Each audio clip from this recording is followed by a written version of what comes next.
요즘은 비밀번호 없이는 아무것도 할 수 없는 시대입니다. 휴대폰을 열 때도 비밀번호, 지문인식, 패턴, 얼굴인식, 문에 들어갈 때도 지문인식, 비밀번호, 패턴 다 있죠. 은행을 사용할 때도, 심지어 간단한 앱 하나를 사용할 때도 우리는 비밀번호를 입력해야 합니다. 여러분은 비밀번호를 몇 개 정도 가지고 계시다고 생각하십니까? 궁금하죠? 그래서 한 보안업체가 이거를 조사를 했습니다. 그 업체의 조사에 따르면 현대인은 평균 약 168개의 비밀번호를 가지고 있다고 합니다. 그리고 직장 계정까지 포함하면 총 250여 개의 비밀번호를 관리하는 경우도 있다고 합니다. 여러분 250개, 적게는 160개의 비밀번호를 다 기억하시나요? 다 똑같이 만드시는 분도 계시지만 요즘은 비밀번호 바꾸라고 계속 연락이 와서 비밀번호가 점점 변경이 되다가 본인의 비밀번호도 까먹는 경우가 있습니다. 그래서 사람들은 기억하지 못해서 방법을 쓰죠. 어딘가에 적어두기도 하고요. 똑같지는 않지만 비슷하게 만들어가기도 하고요. 아예 자동으로 기억해주는 장치를 사용하기도 합니다. 이렇게 하는 이유는 기억하지 못하면은 내 것인데도 사용할 수 없기 때문입니다. 그런데 이 원리는 단순히 비밀번호에만 해당되는 것이 아닙니다. 우리의 신앙도 똑같습니다. 하나님께서 주신 은혜도, 하나님께서 맡겨주신 그 사명도 기억하지 못하면 내 것인데 누리지 못하고 결국 잃어버리게 됩니다. 성경에는 바로 그런 사람들이 나와 있습니다. 처음에는 하나님의 선택을 받고 하나님의 은혜를 분명히 경험했지만 결국 하나님의 명령을 기억하지 못해 무너진 사람, 이스라엘의 초대왕 사울입니다. 사울은 왕으로 세워졌으나 비참한 최후를 맞이한 인물로 알려져 있습니다. 그러나 우리는 한 가지 분명히 알아야 될 것이 있습니다. 사울은 형편없는 사람이 아니었다라는 것이죠.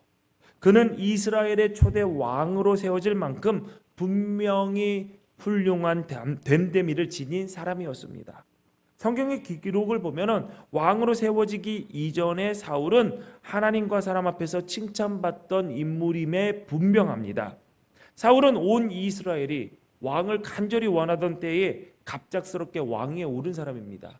그래서 사람들은 생각할 때 사울은 그냥 행운아 정도 되지 않을까라고 생각을 하는데 하나님께서 그를 왕으로 세우신 분명한 이유가, 선택의 이유가 있다는 사실을 우리는 잊지 말아야 됩니다. 그를 왕으로 선택하신 이유, 성경에는 상세하게 설명되어 있지는 않습니다. 그러나 사무엘상 9장을 통해서 사울이 일을 맡은 일에 대해서 어떻게 그 일을 감당하는지 우리는 알 수 있는 구절이 나와 있습니다. 사울은 아버지가 잃어버린 암나귀를 찾아와라 라고 일을 맡깁니다. 그 일을 맡을 때 매우 성실하게 감당을 했어요. 심지어 그 부모가 그를 걱정할 정도로 그 일을 완수하기 위해서 최선을 다하는 사람이었습니다.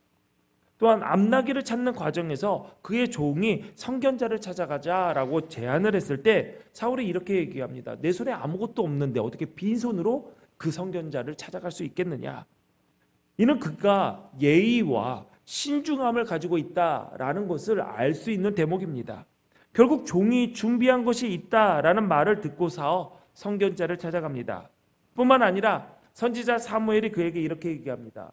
온 이스라엘이 사모하는 자가 누구냐? 너 아니냐? 너와 너의 아버지 집이 아니냐라고 이야기할 때 사울은 놀라면서 겸손하게 이렇게 대답합니다. 제가 이스라엘 지파 중에 가장 작은 베냐민 사람 아닙니까? 그 베냐민 지파에서 우리의 가족은 가장 미약한데 어찌하여 나에게 이런 말씀을 하십니까? 라고 말한 것이죠. 겸손함을 가지고 있었던 자였습니다. 또한 백성을 미스바에 다 모아서 왕을 뽑을 때 사울이 선택이 되었고 온 백성이 왕위에 오른 사울을 향해서 왕 만세, 사울 만세를 외쳤습니다. 그 말은 뭐냐면 이미 사울이 왕이 되었다라는 것을 의미합니다. 그때 사울 옆에서 사울을 비아냥대며 조롱하고 사울을 업심여기는 사람들의 말소리가 사울의 귀에 들렸습니다. 왕위에 오르는 상황에서 사람들이 만세를 외치는 상황에서 사울을 업신여기고 왕을 업신여기고 비난하고 조롱하는 사람이 있었다라는 것이죠. 여러분이 왕위에 오르는데 그런 사람이 있다면 어떻게 합니까? 왕위에 오르자마자 그 아이들의 입을 막던가 아니면 혼쭐을 내줬을 것입니다. 벌을 주던가 했겠죠. 그런데 사울은 그들의 비웃음을 들었어도 못 들은 채 했습니다. 왜? 갈등을 일으키지 않으려고 했던 것이죠. 그들이 모르니까, 아직 모르니까 뭐 이런 거 가지고 분란을 일으킬 필요가 있을까 하면서 넘어갔던 것이죠. 그리고 그는 왕으로 뽑힌 이후에도 짐짝 사이에 숨을 정도로 겸손한 모습을 보였습니다. 이 모든 것을 종합해 보면 사울은 분명 훌륭한 사람입니다. 이스라엘의 초대 왕으로 세워지는데 손색이 없었죠. 사람들과의 분쟁을 일으키지 않으려고 했고 맡겨진 일에 최선을 다했고 예의와 겸손을 갖춘 인물이었죠. 게다가 이스라엘에서 가장 키가 컸어요. 그리고 얼굴도 잘생겼답니다. 당시 이상적인 왕의 모습에 부합하는 인물이었죠. 이러한 인물에 하나님의 영이 임하게 된다면 분명히 그는 훌륭한 지도자로 서서 하나님께서 맡겨주신 사명을 잘 감당할 수 있었을 것입니다.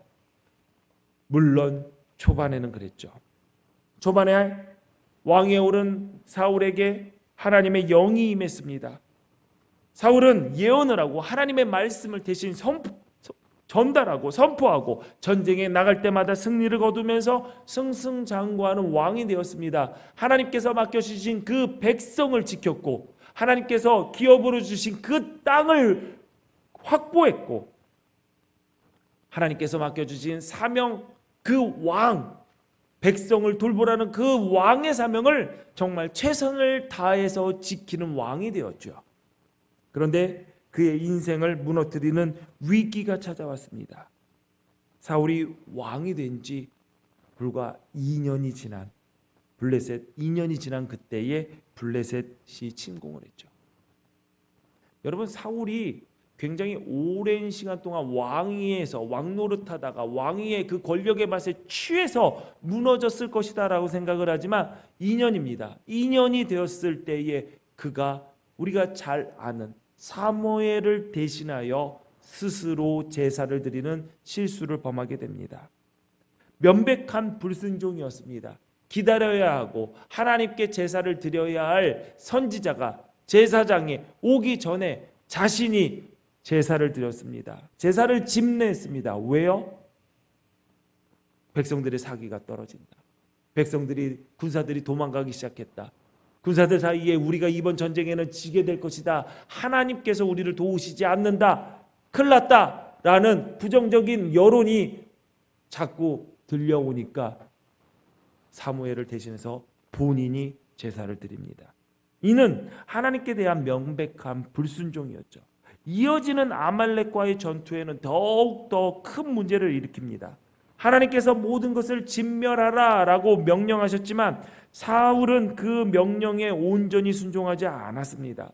아말렉과의 전투는 하나님께서 이미 예전부터 그들을 심판하시겠다고 작정하시고 이스라엘 백성들에게 알려주신 일이었고 그 일을 감당하기 위해서 사울에게 그 일을 명령하셨을 뿐인 거죠. 하나님께서 이루실 일을 사울에게 맡겨진 것인데 당연히 누가 맡더라도 그 일은 하나님께서 이루실 일이었다라는 겁니다. 그러므로 사울은 순종해야 했지요. 그러나 그는 좋은 전리품을 남겨두었습니다. 이유는 있죠. 본인이 가지려고 한 것이 아니라 나를 따르기 위해서 목숨을 걸었던 나의 병사들에게 나눠줘야 될 것이 아니냐. 전쟁에 나갔다 왔는데 전리품이 하나도 없이 갔다 온다는 게 말이 되냐. 이 말은 그거예요. 일을 시켰는데 월급을 주지 않았다라는 거죠. 그러면은 이들이 결론은 뭡니까?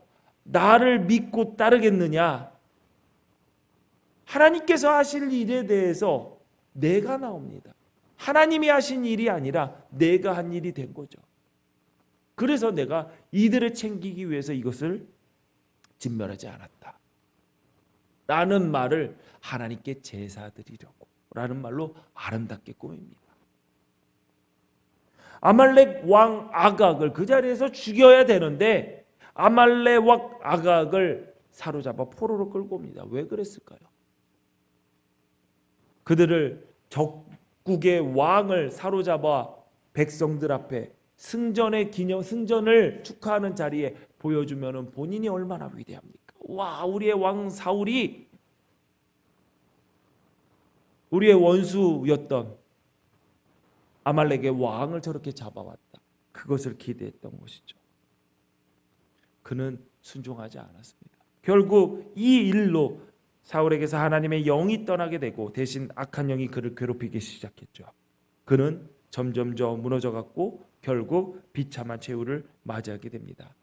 훌륭한 댐데미를 지녔던 사울이 어떻게 2년이라는 짧은 시간 안에 이렇게 와르르 무너질 수 있었을까요? 그 이유는 하나님께서 자신에게 베푸신 은혜와 맡기신 사명을 기억하지 못했기 때문입니다. 더 정확하게 말하면 그 은혜와 사명을 계속 붙들고 기억할 수 있는 기억의 장치가 그의 삶에 없었기 때문이죠. 여러분은 스스로 생각하시기에 여러분의 기억력의 수준은 어떻다고 생각을 하십니까? 여러분, 나는 기억력이 좋다라고 생각하시는 분이 계신가 하면 어떤 분은 이럴 거예요. 나는 금붕어랑 비슷하다. 3초. 제가 일부 예배 때 물어봤어요. 내가 금붕어와 같이 비슷하다. 손 들어보라고 했더니 손 들어요. 옆에 아내가 얼른 손을 치켜 세워요. 제가 아내를 보면서 그랬죠. 똑같으니까 결혼한 거 아닌가 라는 생각을 했어요.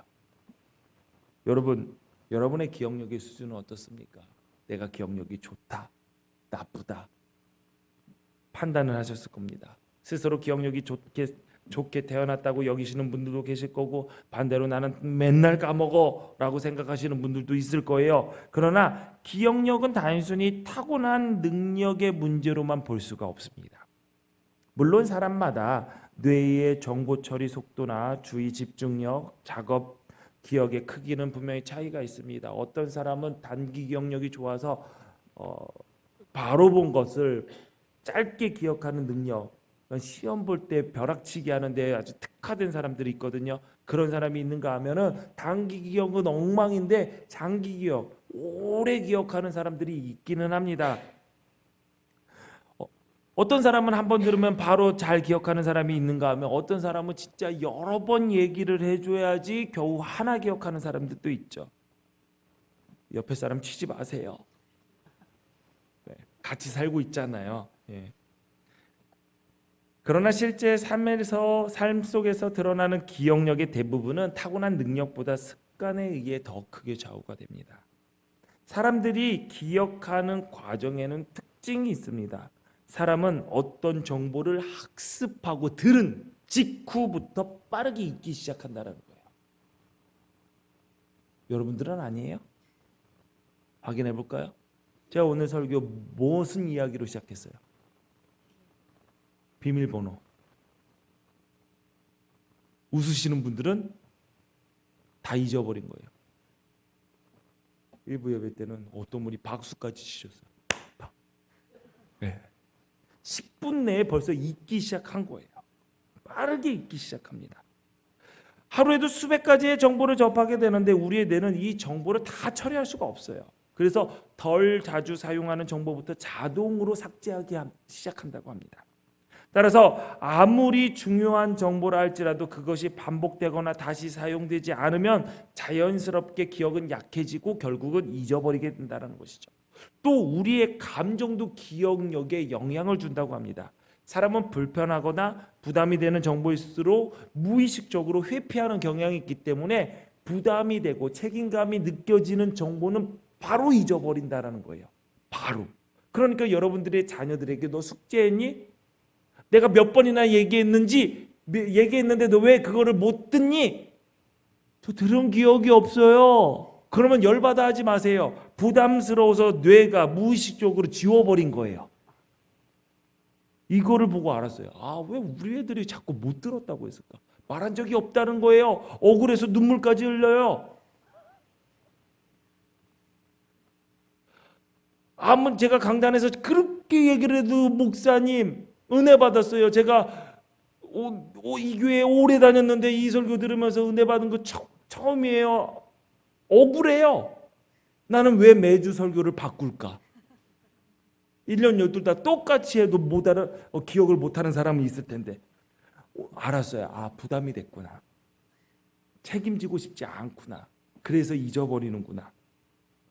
여러분, 책임이 따르거나 스트레스 주는 일들은 반드시 해야 하는 중요한 일들이라 할지라도 오히려 더 빨리 잊어버린답니다. 그러니까 아무리 좋은 기억력을 타고났다 하더라도 그것을 관리하지 않으면 결국 다 잊어버린다는 거예요. 아무리 스스로에게 이것은 중요해, 잊지 말아야 돼, 스스로에게 강조한다 할지라도 그 다짐만으로는 그 기억을 유지할 수가 없다라는 것입니다. 기억하려는 구체적인 전략을 세워야지 우리는 그 기억이라는 것을 붙들 수 있는 것이죠. 그 전략이 무엇입니까? 예를 들어서 기록을 한다던가 반복을 한다던가 삶 속에서 그것을 실제로 사용해 본다던가, 그럴 때는 거의 확실하게 잊어버리지 않게 된다는 것이죠. 그러므로 나는 기억력이 좋은 사람이야, 나는 기억력이 나빠, 이것이 중요한 것이 아니라 나는 기억하기 위해서 어떠한 습관을, 어떠한 장치를 이용하는가를 먼저 파악해야 됩니다. 오늘 본문은 우리에게 단순히 하나님을 사랑하라라는 명령으로 끝내지 않습니다. 그 사랑을 어떻게 유지할 것인가에 대해서 매우 구체적인 방법을 제시하고 있습니다. 본문 6절에서 9절 말씀 우리 함께 읽어볼까요? 시작. 오늘 내가 내게 명하는 이 말씀을 너는 마음에 새기고 그것을 내 손목에 메어 기호를 삼으며 내 미간에 붙여 표로 삼고 또 내 집 문설주와 바깥문에 기록할지니라. 아멘. 시험 다 봤나요? 시험 보나요? 암기 과목 남았나요? 한 가지 팁을 알려드리겠습니다. 기억은 많은 기관을 사용할수록 기억할 수 있는 데 도움이 된답니다. 그러므로 암기 과목을 할 때 소리 내서 읽을 때 단기 기억력이 많이 상승한다고 그래요. 목이 아프더라도 소리 내서 한번 읽어보세요. 제가 여러분에게 같이 읽자고 하는 것은 그래요. 잠도 깰 겸. 예. 그리고 소리 내서 한번 읽으면 이 말씀이 기억이 된답니다. 놀랍지요? 한번 더 해볼까요? 반복이니까 띄워주세요. 6절 9절 다시 읽습니다. 시작. 오늘 내가 내게 명하는 이 말씀을 너는 마음에 새기고 그것을 내 손목에 메어 기호를 삼으며 내 미간에 붙여 표로 삼고 또 내 집 문설주와 바깥문에 기록할지니라. 아멘. 이 말씀은 삶의 모든 순간 속에서 하나님의 말씀을 반복적으로 끌어들이라라는 의미입니다. 말씀을 손목에 메고 미간에 붙이고 집 문설주와 바깥문에 기록하라라는 명령은 보이는 곳마다 여러분 이렇게 포스트잇으로 써가지고 다 붙이고, 미간에 붙이라고 하니까 말씀 써가지고 여기다 붙이고 다니고, 그 얘기가 아니에요. 보이는 곳곳마다 하나님의 말씀을 배치하라는 것, 이 말씀은 다시 말해서 여러분의 기억의 장치를 곳곳에 배치하라는 것입니다. 하나님께서는 하나님의 명령을 수행하는 데 있어서 너희가 마음을 다하고 뜻을 다하고 힘을 다하여 너의 하나님을 사랑하라 라는 이 명령을 수행하기 위해서 우리의 의지와 결심에만 그것을 모두 다 맡기지 않으셨다라는 것이죠. 우리의 일상을 기억할 수 있게 바꾸지 않는다면 그 명령은 사라질 명령, 기억 속에서 잊혀질 명령이라는 것을 하나님께서는 너무 잘 알고 계셨던 것이죠. 그러므로 여러분은 하나님의 말씀을 기억하기 위해서 어떤 습관을 가지고 계신지 한번 돌아봐야 됩니다. 매일 일정한 시간에 말씀을 묵상하는 습관이 있는지, 들은 말씀을 다시 떠올리고 되새기는 시간이 마련됐는지, 가정과 일상 속에서 말씀을 나누고 연결할 수 있는 장이 있는지 돌아봐야 됩니다. 그것이 없다면 우리는 들은 말씀을 그냥 듣는 순간부터 잊어버리는 존재로 살아가게 될 것입니다. 그것은 신앙은 우리에게 알려주는 겁니다. 신앙은 순간의 감정이 아니라 반복의 습관이며, 기억은 결심이 아니라 삶의 구조다라는 것을 알려주는 것이죠. 제임스 스미스가 쓴 You Are What You Love라는 책이 있습니다. 너가 사랑하는 것이 너다 라는 뜻이에요. 이 책은 우리나라에서 습관이 영성이다 라는 제목으로 번역이 되었어요. 저자는 이 책에서 이렇게 얘기합니다. 사람은 생각대로 움직이기보다 사랑에 의해 움직이는 존재라는 거예요. 우리가 무슨 일을 딱 보고 우와 저게 옳은 일이다 괜찮다라고 하면 그렇게 옳게 살아갈 것이라고 생각하지만 실제로는 내가 더 사랑하는 방향으로 살아간다는 거예요. 쉽게 말하면 내 마음이 끄는 대로, 내가 마음이 끌리는 대로 살아간다는 것입니다. 그런데 그 사랑이라는 것이 어느 날 갑자기 감정이 동해서 생기는 것이 아니라 반복되는 행동 속에서 형성된다는 거예요. 계속 보고 계속 생각하고 계속 시간을 쓰다 보면 그것이 점점 더 중요해지고 결국 마음이 그쪽으로 기울어지게 된다는 것이죠. 그래서 사람은 결심만으로 변하지는 않습니다. 삶의 구조와 습관이 바뀌어야지 사랑의 방향도 바뀐다는 것이죠. 그리고 이 책의 저자는 이야기합니다. 신앙은 한 번의 결단이 아니라 하나님을 향하도록 만드는 습관과 삶의 구조 속에서 유지가 된다는 것이죠. 그러므로 우리가 잊지 말아야 될 것은 뭐냐면 내가 결심한 것을 이 끝까지 지속할 수 있는 장치를 마련하지 않는다면 그 결심은 다 무너지고 그 기억은 다 사라진다는 거예요. 우리 아이들이 그래요. 내가 그렇게 살기로 마음을 먹었는데 왜 엄마는, 왜 아빠는 아직도 그렇게 얘기를 해? 그 장치가 만들어지지 않았기 때문이죠. 그 장치가 돌아가는 게 보이지 않기 때문에 아직 더 얘기를 하는 겁니다. 저 오늘부터 잘할 거예요. 저 오늘부터 열심히 할 거예요. 그러니 나를 응원해 주세요. 그 결심을 응원해 줄 수도 있습니다. 근데 결심은 칭찬하고 끝내시고요. 결심을 응원해 주는 것이 아니라 그 결심을 이어나갈 수 있게 장치를 만드는 것을 응원해 주는 거예요. 제가 알람을 100개를 맞췄습니다. 아침에 일찍 일어나서 저 운동할 거예요. 그래, 잘했다. 그러면 그 장치를 잘 운영할 수 있도록 한번 고심해 보자. 저 건강을 위해서 장치를 만들 거예요. 무슨 장치를 만드느냐? 제가 먹기 싫어하는 풀을 매 식단마다 넣어서 먹을 거예요. 그래서 뭐 할 건데 매일매일 새벽 배송으로 풀을 시킬 겁니다. 그래, 잘했다. 그 장치를 만든 거예요. 저 매일매일 수학 문제 10문제 풀 거예요. 그래, 그 장치가 어떻게 만들 거냐? 아침에 일어나자마자 큐티책과 수학 문제지를 열어놓겠습니다. 이것을 풀지 않으면 내가 넘어가지 않겠다라는 결단으로 내가 문 앞에다가 그것을 놓겠습니다. 잘했다. 여러분, 장치를 마련해. 유치하다고 생각됩니까? 여러분 유치해서 그 장치가 없다고요? 그러면 여러분 결심으로 끝난 겁니다. 다이어트도 마찬가지죠. 배달앱을 지우지 않고 야식을 끊겠다? 그거는 거짓말입니다. 내가 게임을 삭제하지 않고 저 게임하지 않겠다? 그거는 거짓말입니다. 어떤 한 청년이 청소년부터 굉장히 오랜 시간 게임을 하는 거예요. 게임을 너무 오래 해서 졸업을 했어요. 졸업을 하고 직장을 가도 게임을 하겠다는 거예요. 게임을 해요.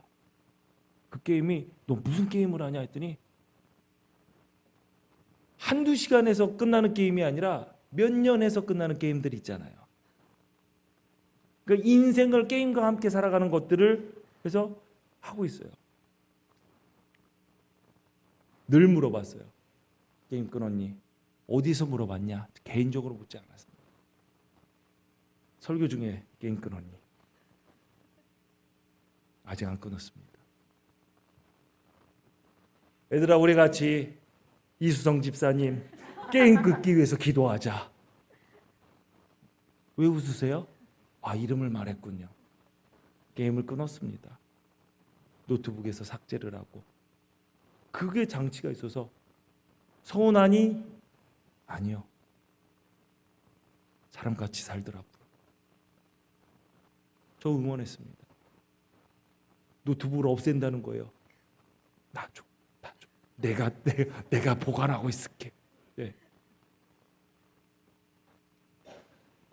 여러분의 삶에 장치들 만드는 거, 여러분이 바뀌겠다라는 그 결단이 거짓이 아니라는 것을 보여주는 거죠. 그렇다면 하나님을 어떻게 하면 삶 속에서 하나님을 기억하고 마음과 뜻과 힘을 다해서 사랑하는 그 삶을 살기 위해 어떻게 삶의 구조를 세워나갈 수 있을까? 여러분, 첫 번째 예배입니다. 예배는 주일에 한 번 드리는 행위가 아니라 삶의 중심을 하나님께 고정시키는 기준점입니다. 하나님을 높이고 하나님을 만나고 하나님께서 부어주시는 은혜를 공급받는 예배를 기준으로 삼아서 여러분의 삶을 정돈하십시오. 예배를 기준으로 삼지 않은 나의 삶은 언제나 시시각각 변하는 내 마음 내키는 대로 살아가게 될 것이죠. 돈이 기준이 된다면 어느 날은 돈이 많아서 후한 사람이 되고 어떤 사람은 어느 날은 돈이 부족해서 야박한 사람이 될 수도 있고요. 어떤 때는 야, 돈 있으니까 우리 이거 하자. 여기 돈 없으니까 하지 말자가 될 수 있습니다. 학교 중간고사, 기말고사가 삶의 기준이 된다면 시험을 기준으로 놓고 모든 삶이 다 정돈이 되죠. 시험, 예배, 제껴. 시험, 제껴. 교재, 제껴. 시험, 엄마 아빠 TV 보는 것도 제껴. 시험, 거실 나와서 엄마 아빠 떠드는 것도 제껴. 왕이요? 왕이에요. 뭐가 그렇게 대단해요? 시험만 되면 부모들이 왜 벌벌 겨요? 네? 오늘 아침에 부천기둥교회 감독님 설교를 들으면서 새벽에 오는데 감독님이 그러더라고요. 거기도 시험 기간이잖아요. 시험 기간이라고. 그러니까 설문조사를, 기독교 방송국에서 설문조사를 했는데 신앙생활을 꽤 오래 한 분들을 대상으로 설문조사를 한 거예요. 주일날 오전에 학원을 갈 거냐, 예배를 드릴 거냐. 거의 절반 가까이가 학원을 선택했답니다. 48%인가요? 제가 들은 거라서 기억이 안 나요. 그런데 그 48%가 초신자들이 아니라는 거예요. 장로고 권사고 몇 대째 신앙생활을 이어나가는 가정이라는 거예요. 여러분 잘 기억하세요. 시험 잘 보면은 여러분 인생이 바뀔 수도 있어요. 그런데 하나님께서 열어주지 않으시면 여러분은 그냥 그렇게 닫힌 채로 살아가게 될 것입니다. 하나님께서 열어주시는 그 길을 믿음으로 나갈 때 여러분들의 길은 열리게 되고 하나님께서 여러분들을 책임지게 될 것이에요. 아멘. 니들이 하면 해야지. 네. 그래, 너네들 다 나왔으니까 너네들한테 할 말은 아니다. 시험 잘 보고 하나님께서 열어주시는 그 길을 돌진해 나가라. 아멘 하라고 고개 끄덕이지 말고. 여러분, 남들 나가는 여행이 기준이 되는 삶이 있습니다. 열심히 돈 벌어서 돈 모아가지고 뭐죠? 여행 가. 그 여행 가려면 뭐 해야 돼요? 직장? 뭐예요? 휴가 내. 학업? 학교? 현장 체험학습 거대. 교회? 속장에게 얘기해. 다 제낍니다. 심지어 이런 사람들도 있습니다. 나의 생체 리듬, 감정, 심지어 무엇이 기준인지도 모르면서 움직이게 됩니다. 예배가 기준인데 부부싸움 해가지고 한 명씩 안 나오는 경우들이 우리 교회 왜 이렇게 자주 일어나요? 목회 활동에서 부부 화해시켜주는 것들이 왜 이렇게 자주 있는 거예요? 하나님은 무슨 잘못입니까? 둘이 싸워놓고 왜 여기를 안 와요? 예? 네가 가는 교회는 나든 같이 가서 예배 못 드린다. 말도 안 되는 소리를 하면서 하나님 불쌍한 것 같아요. 안타까워요. 내 감정에 따라서 왜 예배를 뒤흔드냐. 여러분 아시죠? 운동장에서 기준 할 때 기준하는 사람은 안 움직입니다. 양팔 좌우로 벌려 하면 막 뛰어가지고 기준 아닌 것들은 움직이죠. 보고요. 하나님을 양팔 벌려서 좌우로 정렬하게 만들지 마십시오. 예배를 기준으로 여러분의 삶을 정돈될 때 하나님이 그 삶을 흔들리지 않는 반석에 새겨 놓을 것입니다. 두 번째로 말씀을 묵상하는 습관을 가져야 됩니다. 말씀은 반복해서 마음에 새겨집니다. 여러분 각인 새긴다라는 행위를 한번 생각해 보세요. 돌에 글씨를 새깁니다. 어떻게 새기죠? 반복해서 긁어서 새기죠. 마찬가지입니다. 말씀도 반복해야 됩니다. 매일 일정한 시간과 장소를 정해놓고 짧게라도 지속하고 묵상한 말씀을 기록하고 다시 떠올릴 수 있어야 됩니다. 그래야지 말씀이 지식과 정보가 아니라 삶 속에서 작동하게 되죠. 바쁘다, 할 시간이 없다 라고 말하는 사람들, 정말 시간이 없어서가 아니라 하나님을 사랑해라 라는 이 말씀에 순종할 마음이 없기 때문입니다. 정시간이 없으면 5분이라도 먼저 시간을 내서 매일 하나님의 말씀을 기억하는 흔들리는 장치를 만드십시오. 여러분들 시간 없어서 바빠서 공부할 게 많아서 하나님의 말씀 볼 시간, 묵상할 시간 없다? 제가 할 수 있는 시간 드리겠습니다. 휴대폰을 1분만, 하루에 1분만 보지 않는다면 여러분의 삶은 묵상할 시간이 있습니다. 왜 1분만 보지 않는다고 얘기하는 줄 아세요? 1분 보고 끝내는 경우가 없기 때문입니다. 그러니 휴대폰을 딱 들으려고 할 때 말씀을 먼저 피는 장치를 마련하시고, 여러분 시간이 없어서 말씀을 못 묵상하겠다라는 분들, 혹시 그분들 가운데 화장실에 들어갈 때 휴대폰 갖고 들어가신 분들은 들어가지 마십시오. 들고 들어가지 마십시오. 그럼 말씀을 묵상할 시간이 생깁니다. 이거를 또 조사한 조사 결과가 있습니다. 휴대폰을 들고 가지 않을 경우에 사람들은 대부분 3분 정도 안에 일을 마치고 나온답니다. 근데 휴대폰을 들고 들어가면은 최소 7분에서 30분까지 걸린대. 여러분 그러지 마세요. 다 빠져요. 그러면 그거 안 들고 가면 우리 충분히 말씀 묵상할 시간 생기는 거예요. 여러분 매일 하나님의 말씀을 기억하기 위해서, 마음의 말씀을 새기기 위해서 매일 말씀을 묵상하는 시간을 어떻게든 만드시기 바랍니다. 세 번째, 공동체 속에 속하는 장치를 만들어야 됩니다. 내가 믿음이 자라고 신앙생활을 잘하기를 원한다면 속회에 참여하는 것은 선택이 아니라 필수입니다. 많은 분들이 그 자리를 위해 시간을 내고 묵상한 말씀을 묵상하고 깨달은 은혜를 나눠야 된다라는 부담 때문에 참여를 어려워하시는 분들이 많이 계세요. 그러나 여러분 그 부담이 없다면 여러분 꾸준히 말씀을 생각하고 깊게 묵상하고 어떤 내가 받은 은혜를 분별해 나가는 과정, 여러분 쉽지 않습니다. 그 부담이 여러분을 꾸준히 말씀을 묵상하는 자리로 이끌게 될 것입니다. 그러니 여러분들 속회에 참석하십시오. 네 번째, 찬양하는 습관입니다. 찬양은 듣는 것이 아니라 부르는 것입니다. 찬양은 마음의 방향을 하나님께로 이끄는 통로입니다. 매일 아침에 일어나자마자 나지막한 목소리로라도 소리내어서 짧게라도 찬양하십시오. 하루의 시작을 일어나자마자 내 입에서 찬양이 나온다면 나의 마음은 자연스럽게 하나님께로 향하게 될 것입니다. 다섯 번째로, 드림과 봉사의 습관입니다. 하나님을 기억하는 삶은 드림으로 나타납니다. 시간과 물질, 삶의 우선순위를 먼저 하나님께 드리고 봉사를 통해서 신앙과 삶을 연결해야 됩니다. 왜 하나님께 드려야 됩니까? 여러분 누구에게 무언가를 드려봤습니까? 그러면은 여러분 귀한 어른에게 좋은 옷을 선물해서 드렸습니다. 내가 사랑하는 사람에게 무언가를 드렸어요. 줬어요. 그러면 어떻게 돼요? 잘 쓰나 궁금하잖아요.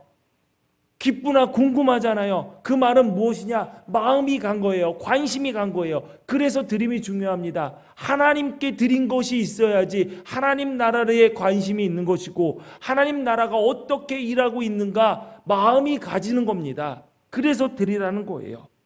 봉사는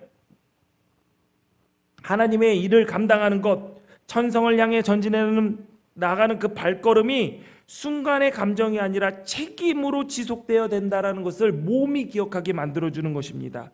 그러므로 봉사를 통해서 내가 교회 일 목사님이 시키나 보다가 아니라 내가 천성을 향해 전진해가는 그 발걸음에 책임감을 갖게 해주는 것이에요. 그렇기 때문에 그 장치에 여러분들이 참여하셔야 됩니다. 1부 예배와 2부 예배 사이 중간에 보면은 교회 주변에 덜렁덜렁 걸어다니는 남자들이 몇이 있어요.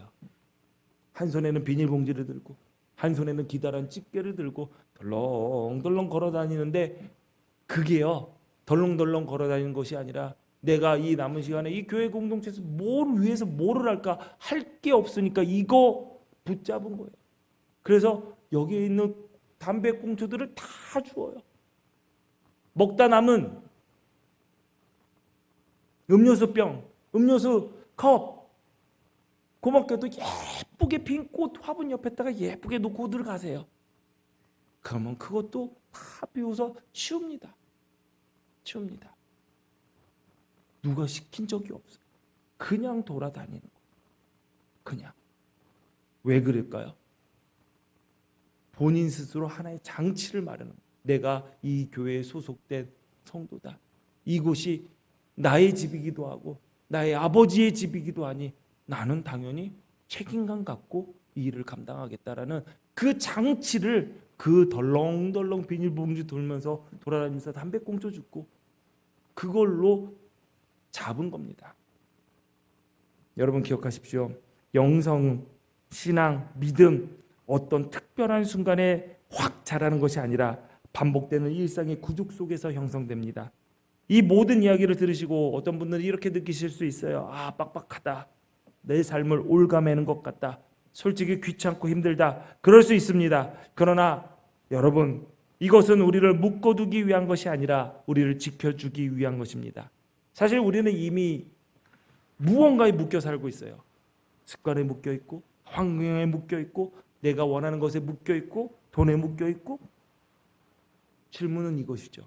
그렇다면 나는 무엇에 묶여 살 것인가? 세상의 흐름에 묶여 살 것인가? 아니면 하나님의 은혜에 묶여 살 것인가? 여러분 결단하십시오. 그리고 움직이십시오.